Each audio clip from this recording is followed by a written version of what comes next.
പ്രചോദിപ്പിക്കുന്ന പ്രഭാഷണങ്ങൾ APJ Abdul Kalam 1998 May 11 രാഷ്ട്രത്തിലെ ഒരു പ്രധാന സംഭവത്തിന് ഇന്ത്യൻ ശാസ്ത്രജ്ഞന്മാർ സാക്ഷ്യം വഹിച്ചു. ഒന്നിനു പിന്നാലെ ഒന്നെന്ന തരത്തിൽ 5 സ്ഫോടനങ്ങൾ. ഞാൻ ചൂടുള്ള ഒരു മണൽക്കൂനയിൽ നിൽക്കുകയായിരുന്നു. ഭൂമി വിറകൊണ്ടു ഭൂപടം വലിഞ്ഞു മുറുകിയതുപോലെ. ഏതളവിലുള്ള ഊർജം സൃഷ്ടിക്കാൻ ഇന്ത്യക്ക് കഴിയുമെന്ന് എനിക്ക് മനസ്സിലായി. പക്ഷേ സാങ്കേതിക വിദ്യ നല്ല മനുഷ്യരുടെ കൈകളിലാണിരിക്കേണ്ടതിൻ്റെ പ്രാധാന്യവും ഞാൻ ഓർമ്മിച്ചു. ഭാഗ്യവശാൽ നമ്മുടെ ആണവതത്വത്തിൻ്റെ പ്രധാന ആശയം ആദ്യം ഉപയോഗിക്കില്ല എന്നതായി. ഇത് രാഷ്ട്രത്തിൻ്റെ സാംസ്കാരിക പൈതൃകത്തിൽ നിന്നുണ്ടായതാണ്.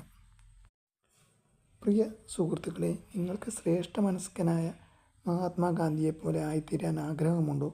മഹാബുദ്ധിശാലിയായ സർ സി.വി. രാമനെപ്പോലെ, ഐൻസ്റ്റീനെപ്പോലെ, ചന്ദ്രശേഖരൻ സുബ്രഹ്മണ്യത്തെപ്പോലെ ആകണമെന്നുണ്ടോ? പ്രപഞ്ചത്തിലെ വിസ്മയ കാഴ്ചകളിലേക്ക് കണ്ണോടിക്കൂ. നിങ്ങളൊരു മഹാചിന്തകനായി മാറും. പിന്നാലെ അതിൻ്റെ കർമ്മങ്ങളും വരും. ഒരു ദശകക്കാലത്തിനുള്ളിൽ ഇന്ത്യ വിജ്ഞാന സമൂഹമായി തീരും. അത് ഏത് തരം വിജ്ഞാന സമൂഹമായിരിക്കണം?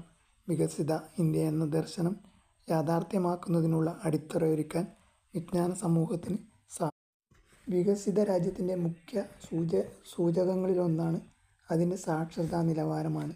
100 കോടി ജനങ്ങളെ അഭ്യസ്തവിദ്യരാക്കുക എന്നത് ചെറിയൊരു പ്രയത്നമല്ല. യുവജനങ്ങൾ മുതൽ എല്ലാ വിഭാഗം ആളുകളുടെയും പങ്കാളിത്തം അതിനാവശ്യമുണ്ട്. നിലവാരമുള്ള വിദ്യാഭ്യാസം ലഭിക്കാൻ വേണ്ടി നല്ല വിദ്യാലയങ്ങളിൽ പോകാൻ ഭാഗ്യമുള്ളവരാണ് നിങ്ങളിൽ പലരും.